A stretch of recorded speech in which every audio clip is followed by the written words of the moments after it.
This is Dr. Wysong. This series of videos on the big questions of life will show where each one of us is led if we dare to leave behind preconceived ideas and see where reason and evidence lead.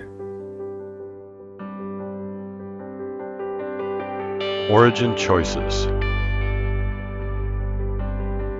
The predominant opposing views on the origin of the universe and life are religion and materialistic evolution. But there's a third one too, secular creation, although that option is virtually ignored by everyone. We won't though. Let's define and consider the implications of each of these three. First off, materialistic evolution. Materialistic evolution is the belief that natural laws, the universe and life, can and did arise spontaneously.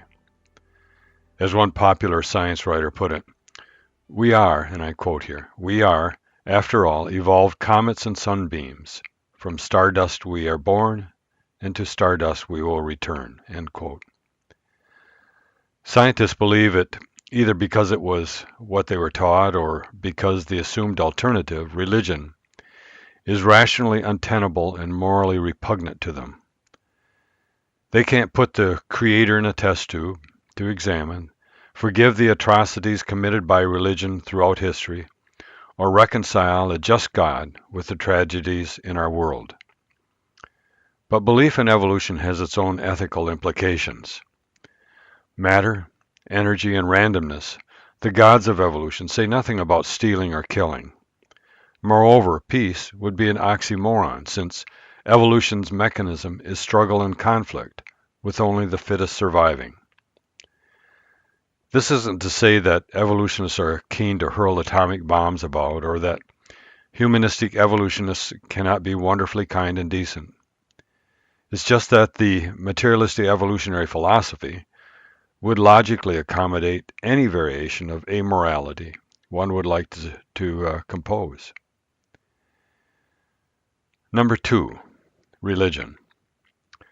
Religions contend that life was created by a God as revealed in the Bible or other religious texts. Holy book religions either take their creation accounts literally, or not wanting to be at odds with current scientific opinion, bend their scriptures and adopt evolution into their beliefs. Although religion is thought to represent goodness, and it often does, every manner of unethical behavior has also been justified.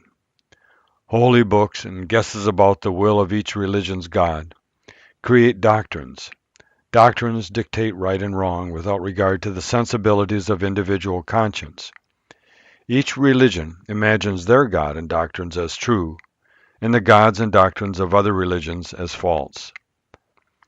This creates a war of doctrines, as well as literal wars that have wrought misery upon humankind for thousands of years.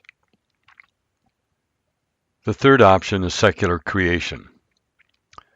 This ignored position is that we were created, but the Creator has nothing to do with human-made religions. This third alternative, creation without religion, argues that reason and science force the conclusion that there is an intelligent Creator.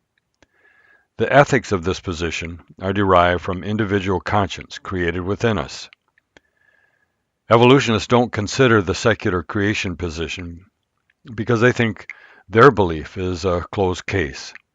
They also suspect any mention of creation as an evangelistic ruse to push holy books into schools.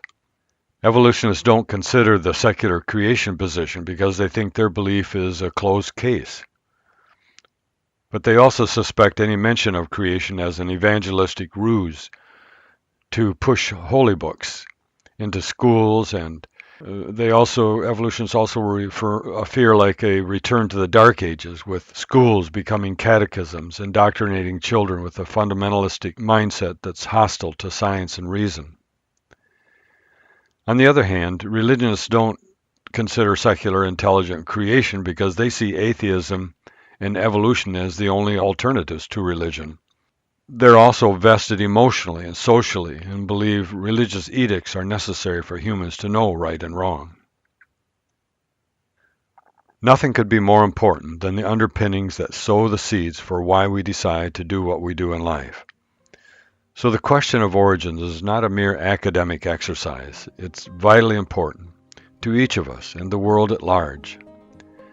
Consistency with natural law, reason, and evidence are the only means by which the truth can be determined from among the three alternatives. To determine which idea will survive such scrutiny, we must suppress our biases and make finding truth the only goal. This material has taken 3/4 of a century of life experience and decades of research, thought, and writing. Hearing that it has helped is really the only reward I seek. Feel free to contact me with your thoughts or questions at asifthinkingmatters.com.